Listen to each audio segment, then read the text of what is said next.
hopefully, along with growth of the private sector and investment by entrepreneurs and job creators, help us get past this, the place we are now, where we have not only runaway spending, but unsustainable debt and a private sector sitting on the sidelines and not creating new jobs the way we need them to do. So, Madam President, I would yield the floor and thank the bill manager. Would the senator yield for just a question on his amendment?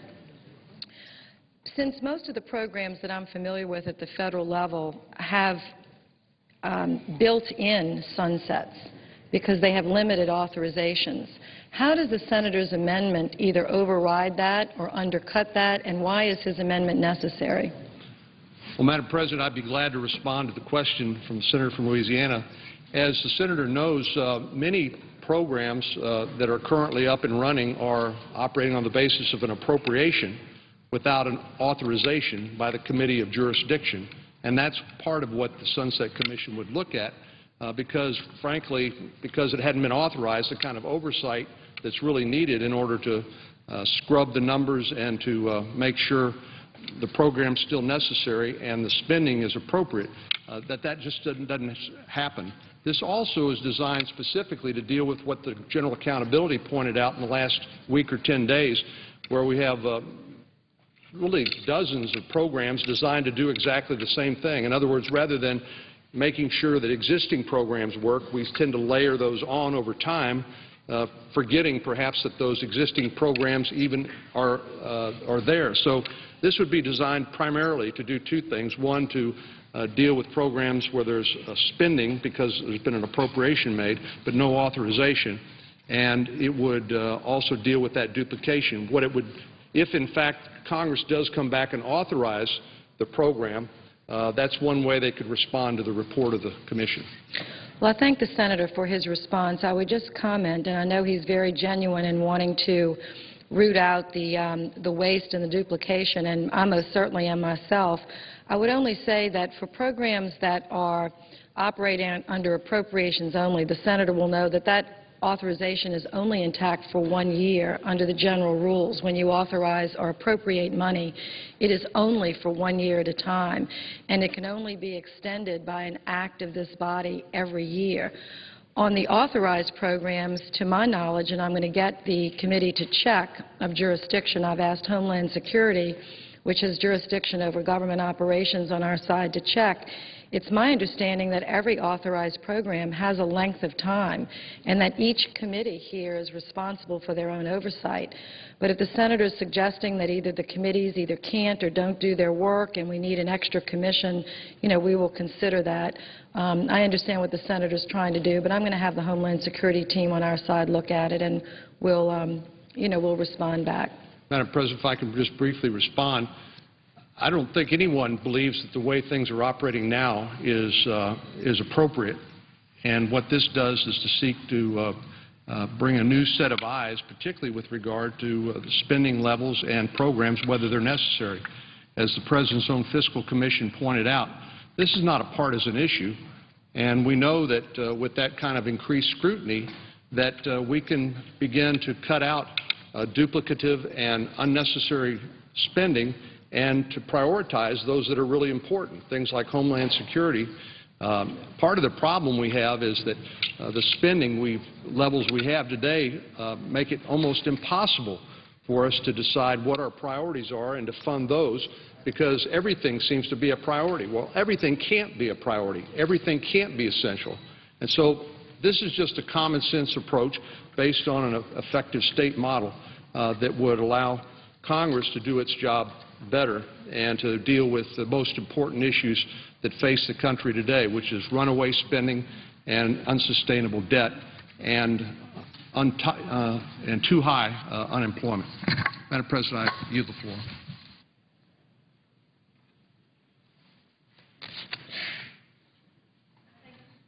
Senator from Texas, and hopefully as we go through the day, we'll have discussions on that amendment and others. Let me just try to give a recap.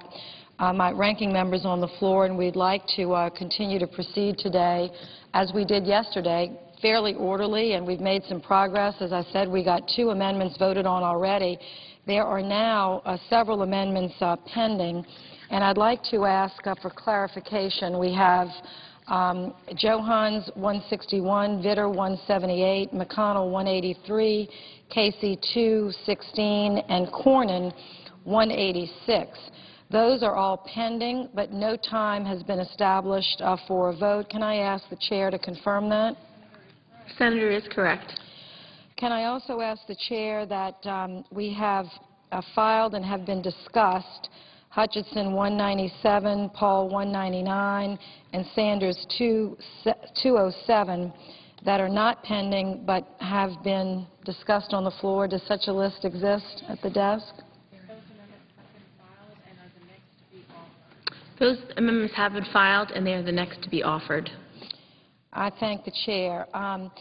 Let me just say again how pleased I am that only a handful of amendments out of the 68 that are pending actually pertain directly to the program that we're getting ready, hopefully, to authorize.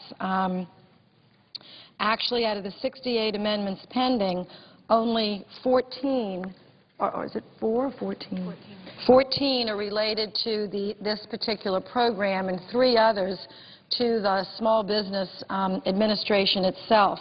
I'd like to believe that that's because Senator Snowe and I have tried so hard to take all of our members' views into consideration as we've moved this bill through the process. As I said yesterday, we've worked on this bill on the reauthorization of this important program, the largest federal research program for small business in the country, the largest program. We've worked on this reauthorization for 6 years. So in the last 3 Congresses, this bill has been debated and debated, both in committee, on the floor, in the House, and in the Senate. It has been modified many different times to accommodate different views. The great news is the bill is still strong. It's still very focused. It provides additional percentage of funding for small business so that they can actually have access to the research and development dollars like big businesses often have better access. This gives an open door, an opportunity for small businesses where some of our best patents, our best inventors, our most our strongest risk takers are in very small startups. We want to encourage that, not discourage it, particularly because the country is fighting its way, and I mean that. We're fighting our way out of this recession. It is not easy, and it's not going to happen automatically. It's going to happen by what actions that the federal government takes, state governments, and local governments, creating atmospheres so that the private sector can grow. This bill helps to improve that atmosphere.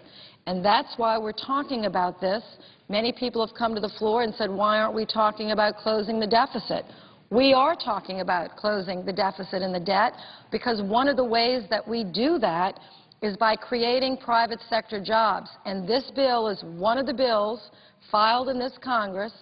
I'm not saying it's the top. I'm not saying it's the absolute best, but I can promise you it's one of the best bills that are filed that will have a direct and immediate impact on job creation in America. That's why Senator Snowe and I are spending our time talking about it, because it's a jobs bill. It's also a deficit closing bill. It is also a debt reduction bill.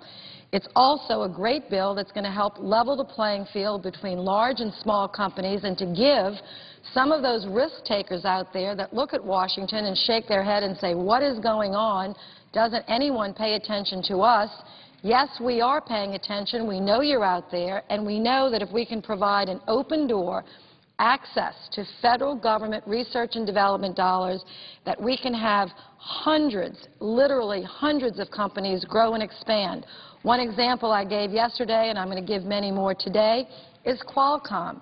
Unknown 25 years ago, 35 people as a startup, started in Dr. Jacobs' den, got an early funding through this program. SBIR got multiple grants because you can get multiple grants as your technology improves, and if it shows promise, it most certainly showed promise.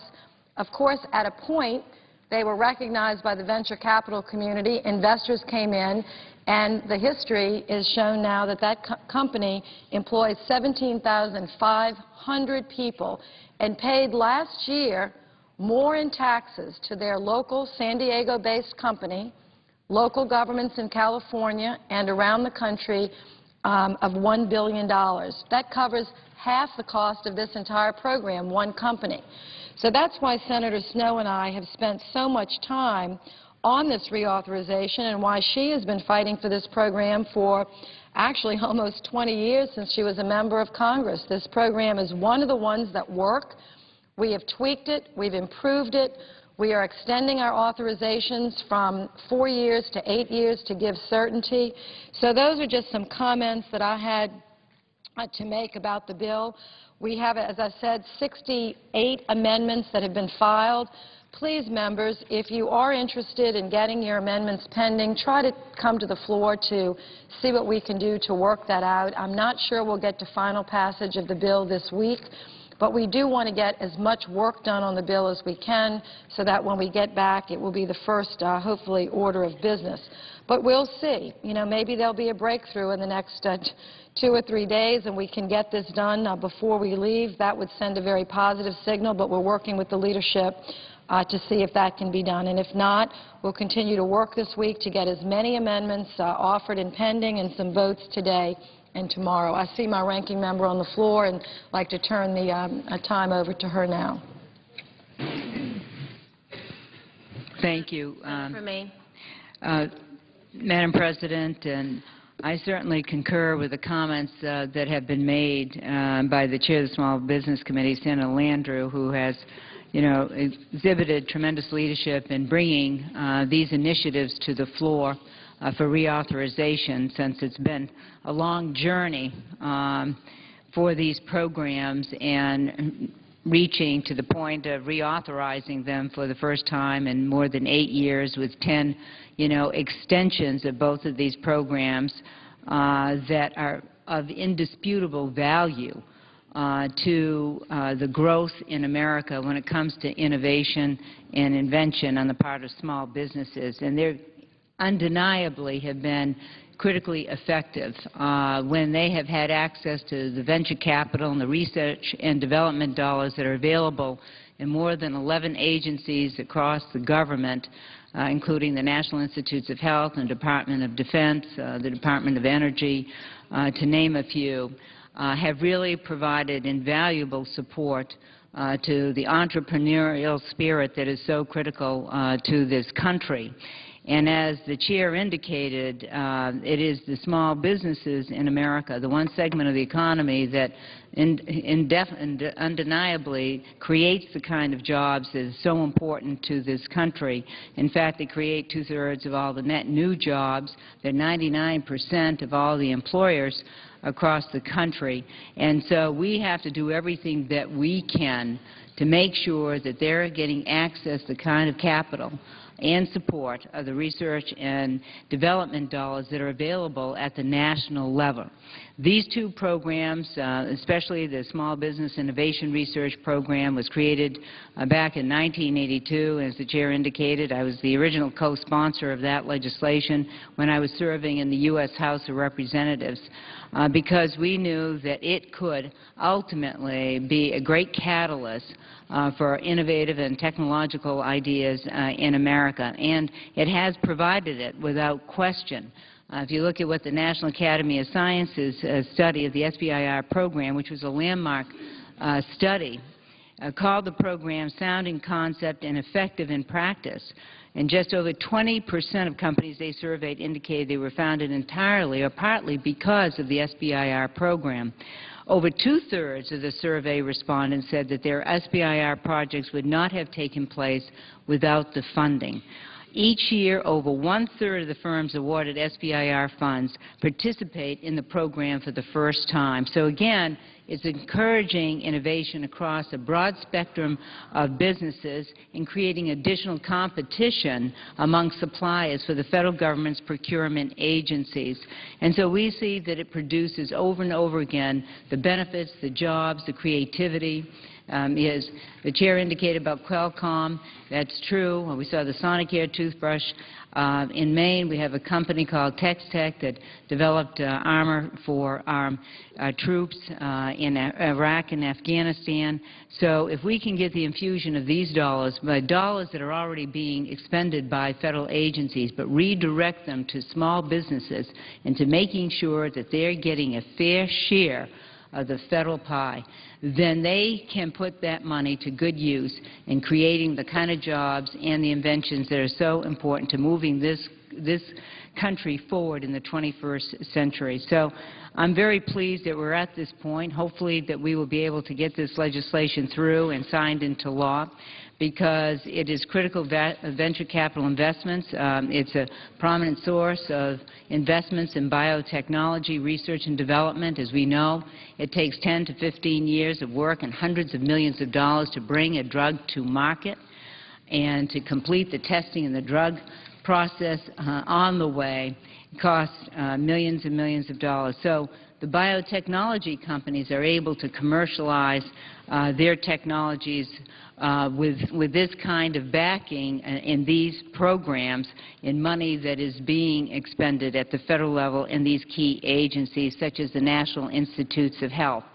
Such investments in biotechnology and medical device industries total more than $1 billion in 2007. So again, it's a demonstration of the kind of value and results that we achieve through this program without providing additional federal appropriations. It's not as if we're spending more money on a new program. We're not. What we're saying is for the research and development dollars that are already being appropriated within the federal agencies, we're asking that they set aside more than $2.5 billion in federal research and development to fund our nation's smallest firms, because they're the ones that are most likely to create the jobs and to commercialize their products. I mean, they've demonstrated time and again, year after year, at an all-time high that the innovations come out of small businesses and directly through these two programs. I mean, their inventions reach the marketplace. They commercialize them. Qualcomm, yes, 25 years ago, started with a $1.5 million grant from the SBIR program. They had less than a dozen employees. Now, currently, they have more than 17,000 employees for their company in a multi-billion-dollar Fortune 500 company. So, again, it's an example of how this program can work. Roughly 25% of the R&Ds, in talking about the Information Technology and Innovation Foundation, they indicated in their report recently that 25% of the top 100 innovations came from small businesses funded through the SBIR program. And they indicated further that it's a powerful indication that this program has become a key force in the innovation economy of the United States. If there was ever a time we should be supporting these programs and promptly and expeditiously, it is here and now. We saw last month where we created 200,000 jobs, but the month prior was 36,000 jobs.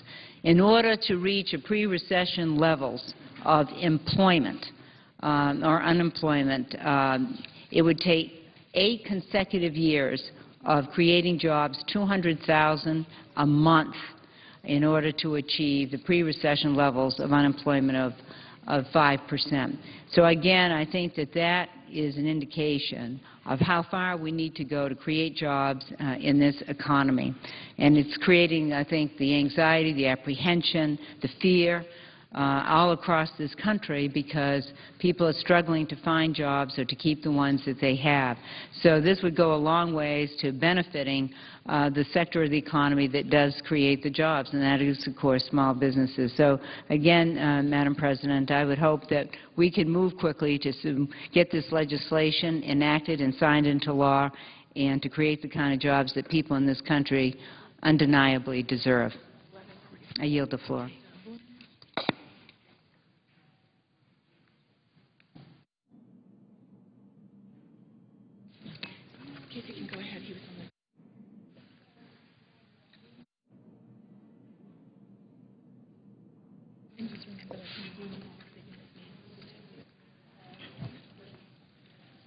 Madam President, Senator from Louisiana. Madam President, at this time, Senator Casey, whose amendment's pending, would just like to speak for just a few minutes, and then I know at 12 o'clock, under unanimous consent, we have a speech from the senator from Connecticut. I'd also like to ask unanimous consent that at 2:30, Senator Portman be recognized for up to 20 minutes as if in morning business for the purpose of giving his maiden speech on the Senate floor. Without objection. Madam President. Senator from Pennsylvania. Thank you, Madam President. First, I want to thank Senator Landrieu for her leadership on these many issues, and especially on this critically important legislation to small businesses, and for allowing me just a few minutes to talk about the amendment that I've offered.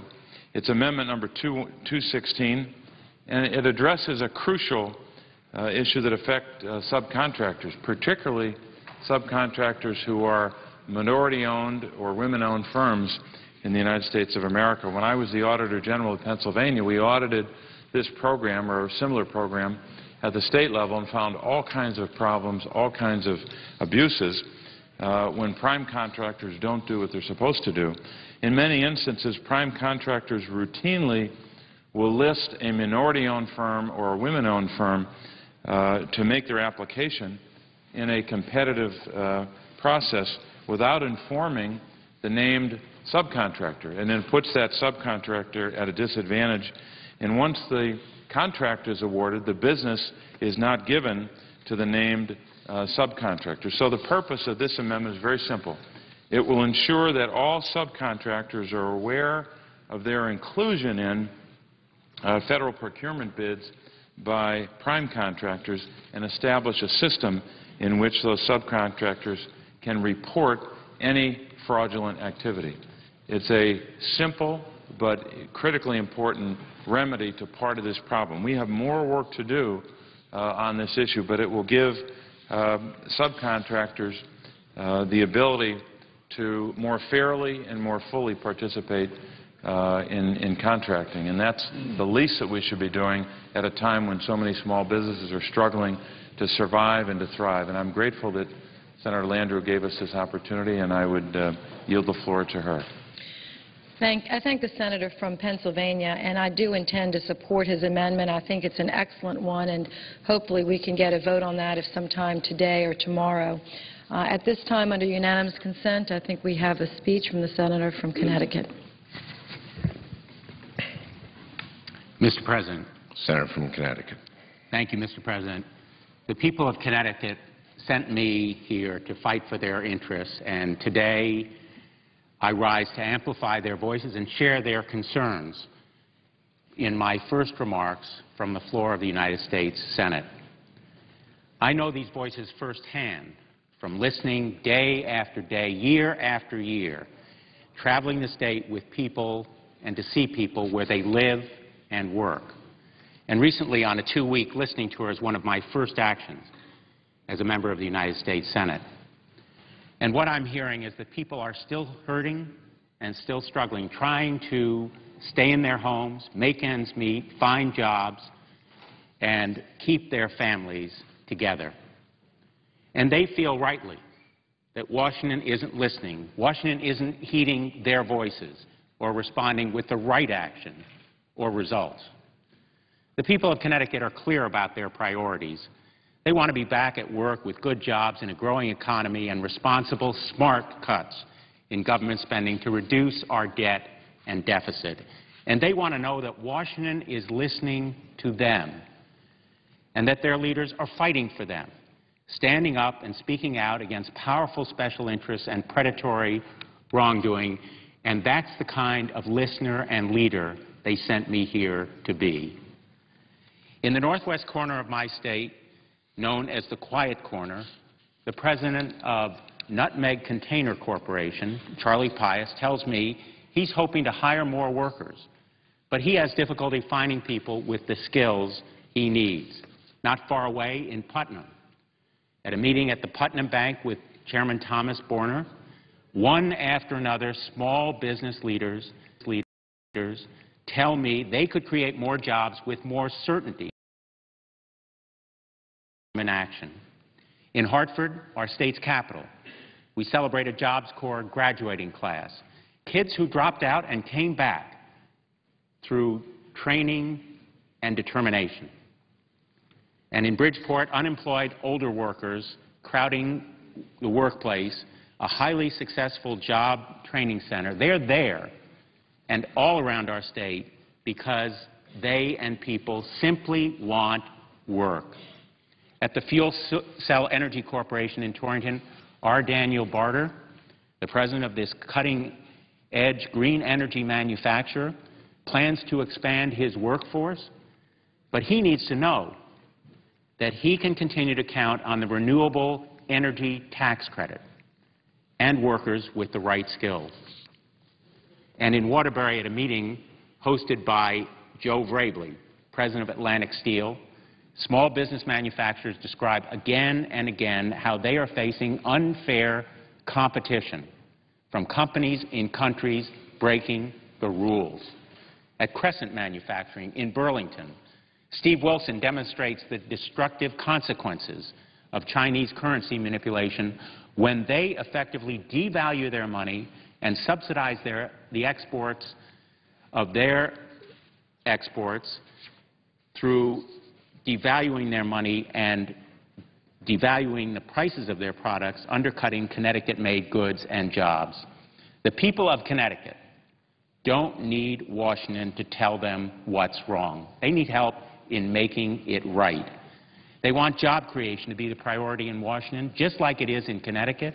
They are frustrated because Washington seems beholden, not to them, but to some of the personal and financial gamblers who made the economy their own personal casino and put millions of Americans out of work and out of their homes.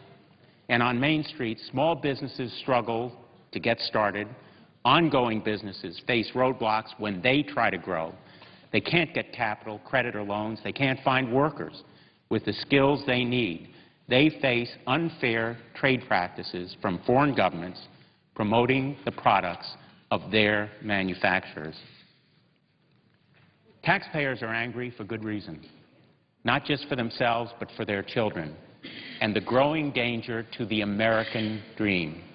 The great fear that they will be the first generation to leave a lesser America to the next and trillions in unpaid bills.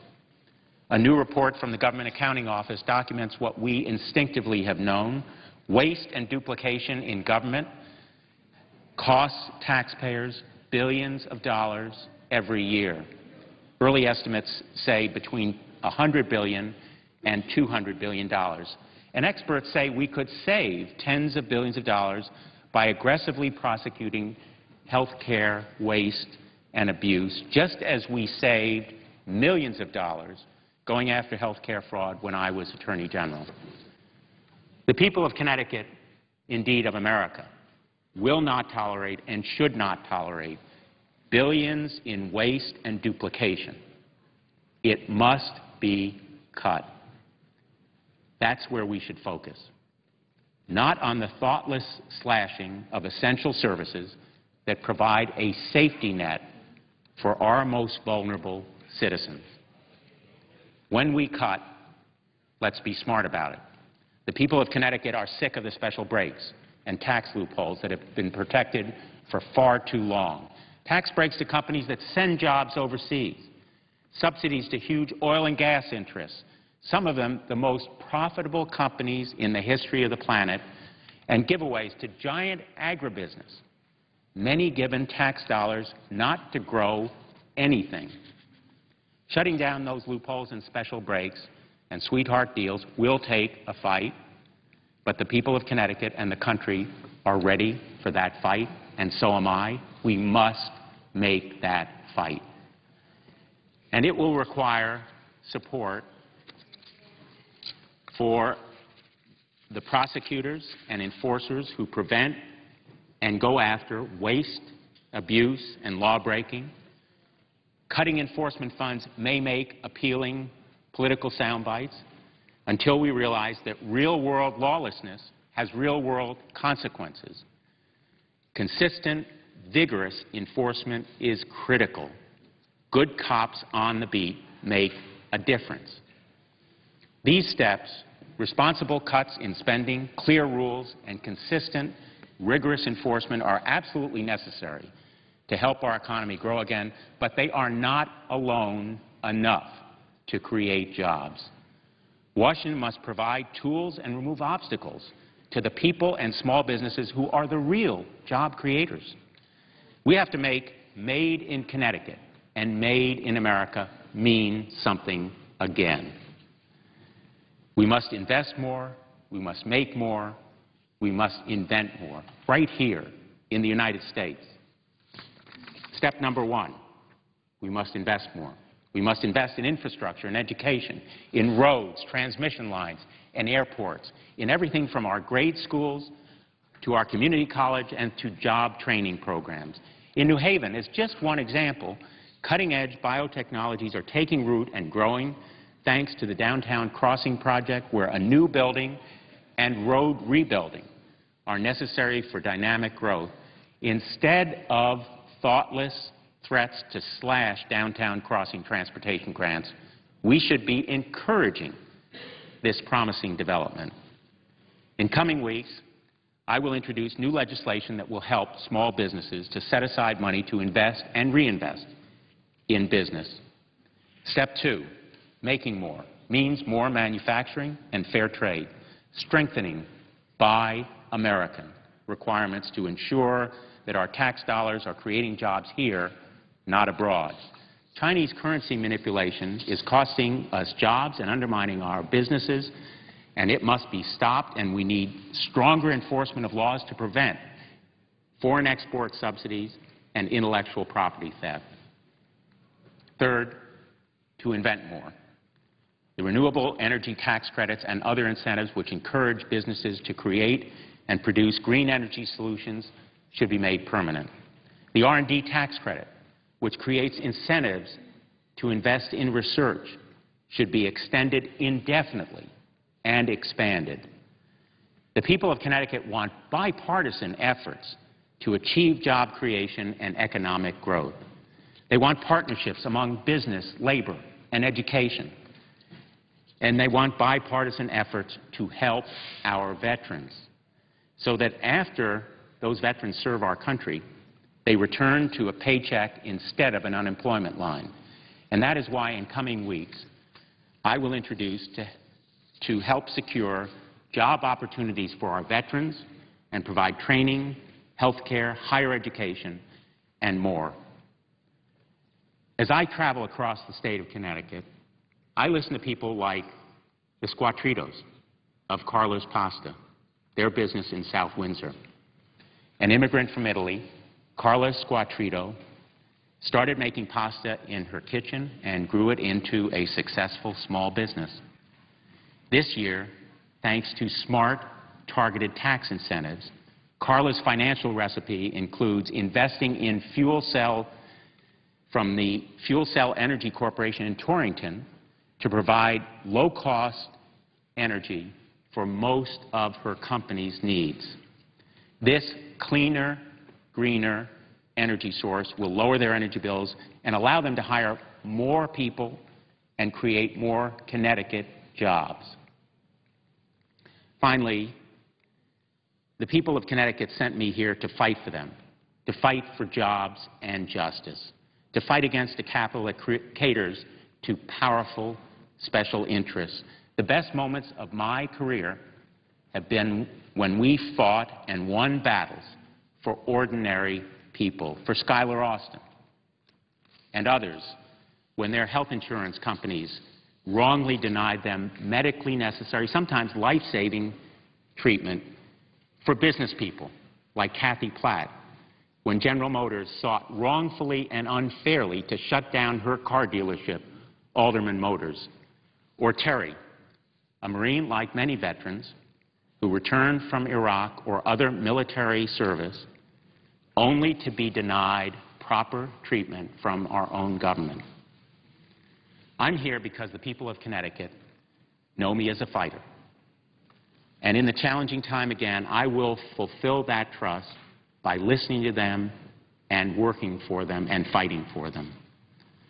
As we gather today, Young Americans are serving and sacrificing at home and abroad.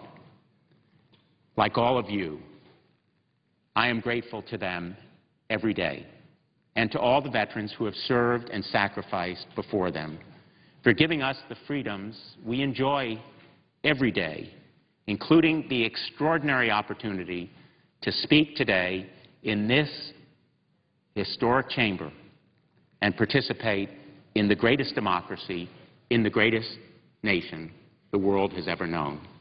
Thank you, Mr. President. I would suggest the absence of a quorum. Clerk will call the roll. Mr. Akaka.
The senator from Louisiana. I ask unanimous consent to dispense with the reading of the roll.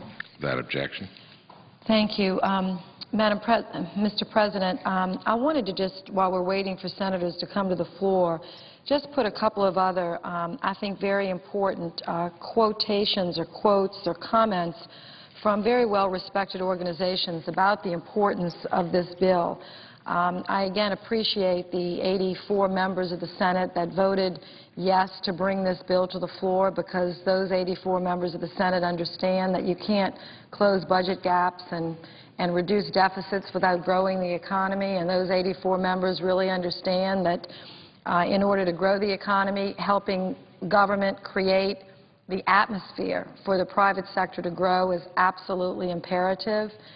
And if we would spend a little less, hot air around here and a little more illuminating discussion, I think the benefits of programs like this, it's actually a federal program, but it's a federal program that establishes a partnership with the private sector that's exciting and that works and that helps to create jobs. The Biodistrict in New Orleans, which was newly formed after Katrina, sent a document to the office that said, in reference to the temporary extensions of this program, they say, these repeated temporary extensions have wreaked havoc on agencies' ability to make strategic decisions in regard to the programs. The Small Business Technology Council says, not only does this program spur technological innovation and entrepreneurship, it helps create high-tech jobs and does so without increasing federal spending. The National Small Business Association, another strong supporter, said, the uncertain future of the program has deterred potential participants and investors. Mr. President, we don't want to deter anyone. We don't want to discourage anyone from making that investment or that step to create that next business that could create not just a handful of jobs, but dozens, hundreds, and potentially thousands. That's why President Obama is talking about, and I support his efforts, to out-innovate and out-compete, to fight our way out of this recession. This bill, Senator Snowe and I, might be a relatively small bill from a small agency, but it packs a lot of power and potential to create the kind of jobs that people in your home state of Minnesota, in my home state of Louisiana, in Maine, and other places want to see us creating with virtually no additional cost to the federal government, because we're simply setting aside a slightly larger portion of research and development monies already budgeted for cutting-edge research and development and targeting those to small businesses that have proven themselves to produce excellent innovations, technology, and in fact have a disproportionate share of high-impact patents. The National Venture Capital Association says, quote, at a time when our country needs to build new businesses, the venture capital industry believes the best use of government dollars is to leverage public-private partnerships. That's what this does. I know there are a few people around this place that don't think the federal government can do anything right. I'm not one of them. I actually think the federal government can do lots of things right. Yes, we make mistakes. Yes, there's money wasted. Yes, there's duplication. And yes, sometimes there's even fraud. But programs like this need to be reauthorized. We've been debating now for 6 years whether this program should be authorized or not.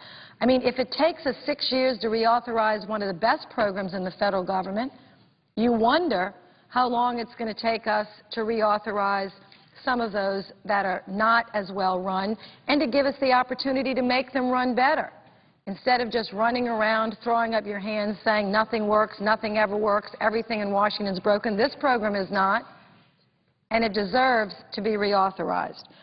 According to the U.S. Chamber of Commerce, the SBIR program serves as an important avenue by which agencies harness the creativity and ingenuity of small business to meet specific research and development needs of the federal government.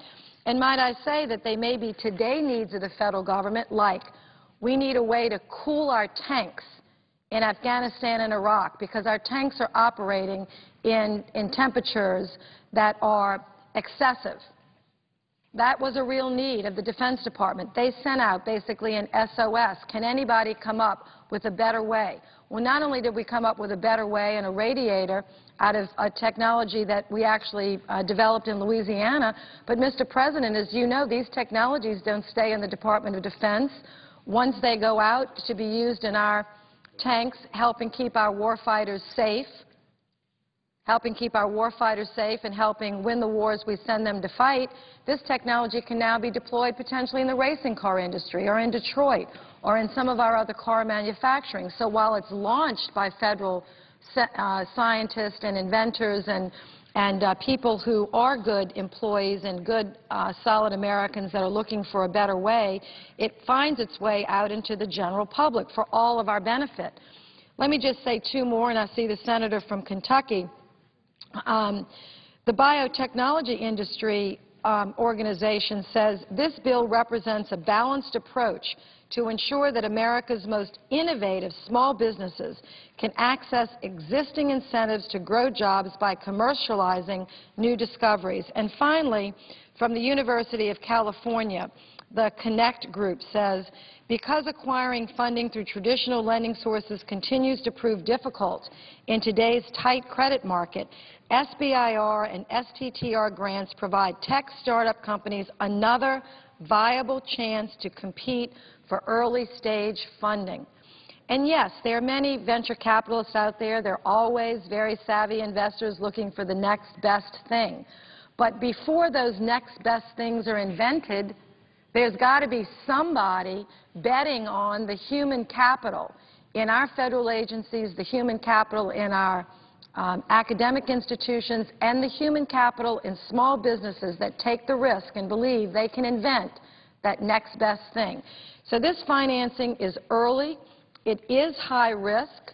Not every SBIR grant works, but according to the man who gave us the review of this program, if every one of these inventions works, you're not running the program correctly. This program is for early, before it's clear whether it's going to work, the chance to get it to work. But the upside is so great when one or more, and we've got hundreds of companies that have sort of broken out. So I see the senator from Kentucky, and I'll rest my discussion here. I do want to put some other things in the record, but to keep the debate moving forward, I think this would be a good time to proceed, Senator. Mr. President. Senator from Kentucky. I ask unanimous consent to set aside the pending amendment and call up my amendment number 199. Without objection, the clerk will report.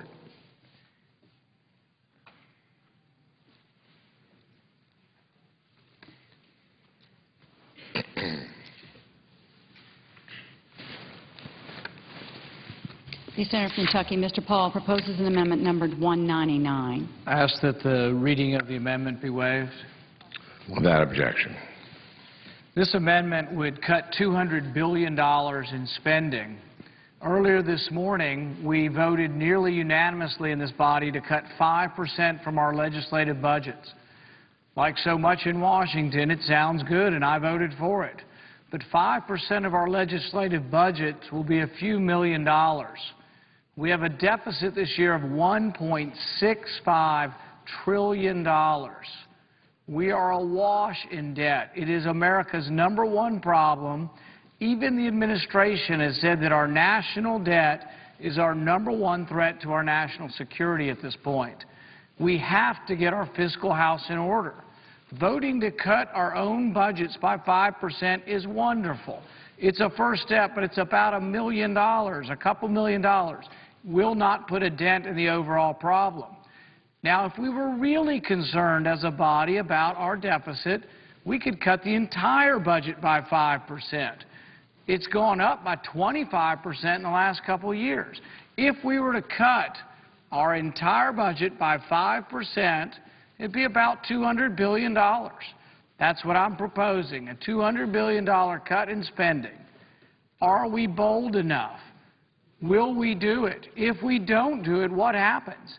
My fear is if we do not have significant cuts in federal spending, that ultimately in the next few years we could have a debt crisis. This amendment will give us a chance, will give the members of this body a chance to say, are you serious? Are you serious about addressing the debt problem, or do you only want to do token things like cutting our legislative budgets 5%? It's a good start, but it's not enough.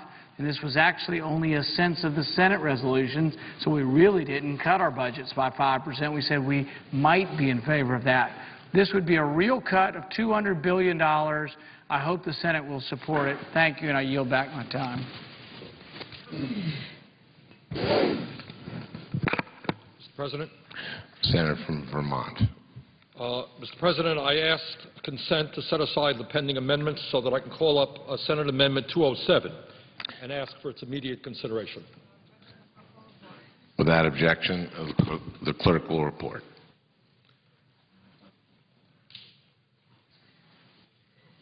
The senator from Vermont, Mr. Sanders, proposes an amendment number 207. Mr. President, this amendment is identical to the Social Security Protection Act that I introduced yesterday with Senators Mikulski, Boxer, Sherrod-Brown, Blumenthal, Stabenow, Akaka, Whitehouse, Begich, and Lautenberg. This legislation has the strong support of the National Committee to Preserve Social Security and Medicare, the American Federation of Government Employees, the Paralyzed Veterans of America, the Military Order of the Purple Heart, and the Jewish Veterans of America, among others. Mr. President, Social Security is the most successful and reliable federal program in our nation's history. For 75 years, through good times and bad, when the economy was strong and when the economy was weak, Social Security has paid out every nickel owed to every eligible American. And while we take that for granted, that in fact is an extraordinary accomplishment, and it is all done at very modest administrative costs.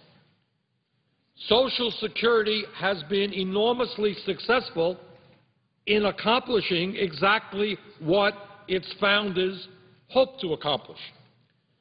Before President Roosevelt signed the Social Security Act into law in August of 1935, approximately half of our senior citizens lived in poverty. Before Social Security, about half of our seniors lived in poverty. Today, fewer than 10% of seniors live in poverty. That number is too great, but it is a significant improvement over what occurred before the establishment of Social Security. Mr. President, what we should be very clear about is that given the volatility of today's economy, there is a great deal of anxiety among the American people about whether or not they are going to be able to retire with dignity. At a time when millions of Americans have seen the value of their private retirement plans plummet, at a time when major corporations have significantly cut back on the defined benefit pension plan and 401k contributions, it makes no sense to me that anybody in this chamber would contemplate dismantling the one retirement program that has been there for 75 years and has worked for 75 years. Mr. President, there was an interesting article in USA Today yesterday. And this is just a couple of the facts that they threw out in yesterday's USA Today. And this is what they say. The percentage of workers who are not at all confident about saving enough money for a comfortable retirement reached 27% in 2011, compared with 22% just last year. Significant increase in a one-year period. When combined with those who said they are not too confident, the total reaches 50% of workers. So we're in a situation, according to USA Today, where almost 50% of American workers lack confidence about whether or not they're going to have enough money to retire with dignity. There's another point that the article made. This is what they say, and I quote, Quite a few workers virtually have no savings or investments. In 2011, 29% said they have less than $1,000. Well, you're not going to go too far in your retirement with less than $1,000. 56% said that their savings and investments, excluding their home value, totals less than $25,000. Bottom line is that for a variety of reasons, A, the Wall Street collapse of a few years ago, the fact that wages for millions of workers have not kept up with inflation, a significant part of our older workforce today is extremely worried about what happens to them when they retire. And within that context, that there are people in the Congress who would want to start dismantling the one program that has, without fail, been there for 75 years makes no sense to me at all. Mr. President, let me also make another point, and I think it's important to make this point 24 hours a day because we hear so much misinformation coming to us from pundits and from the media and from members of Congress. So let me be very clear. This country has a very serious national debt problem and a very serious deficit problem. We just heard about that. $1.6 trillion deficit. That is serious business, and in my view, Congress has got to be aggressive to address that issue. But here is the point. Social Security has not contributed one nickel to the federal deficit or the national debt. Not one penny. So when you hear people saying, oh, we have a serious deficit problem, therefore we've got to cut benefits in Social Security or raise the retirement age, what they're saying makes no sense at all. These are two very separate issues. In fact, Social Security currently has a $2.6 trillion surplus. Let me repeat that. Social Security has a $2.6 trillion surplus that is projected to grow to $4.2 trillion in 2023. In 1983, when we look back a little bit, it turns out that Social Security did face a crisis. At that point in 1983, if the Congress and then President Reagan did not act, Social Security was projected to run out of necessary funding in 6 months. 6 months. That is a crisis. As a result of the discussions and negotiations that a committee put together by the President, Tip O'Neill, etc., a resolution was reached to that problem, and the Congress overwhelmingly voted for it. Today is not 1983.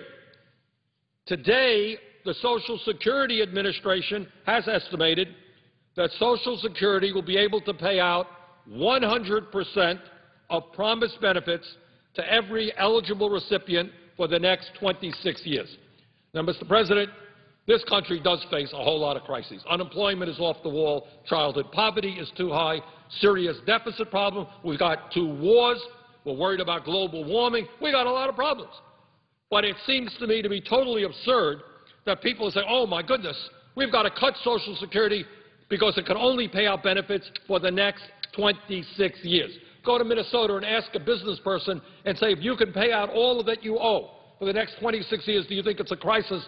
People will be shaking their heads. And I should point out that after those 26 years, if nothing is done, and I think something should be done, Social Security will be able to fund about 78% of promised benefits. So, Mr. President, it seems to me that given the enormous importance of Social Security, not only to the elderly, but to people with disabilities, to people who are widows and orphans who have lost the income that a breadwinner had brought into the family, we have got to do everything that we can to protect Social Security. We have got to make it very, very clear that Social Security today is strong, can pay out every benefit for 26 years, has not contributed 1 nickel to the deficit. And that is the amendment that I will be bringing up as soon as I possibly can. And with that, Mr. President, I would yield the floor. Would the senator yield for a question? I sure would. Would the senator explain, and I think that he knows this because he's quite an expert on this program, and I agree 100% with his views that he's just expressed, what is the basic average Social Security income that a person might receive? I understand it's somewhere between $7,000 and $10,000 a year. I think it's a hair higher than that. I think it's about $14,000 a year. But the point is, I would say to the senator from Louisiana, there are millions of seniors for whom that is either all or almost all of their income. That's it. That's it. And in this day and age, that's the average. So your point is there are people certainly below the average. And I asked the senator that because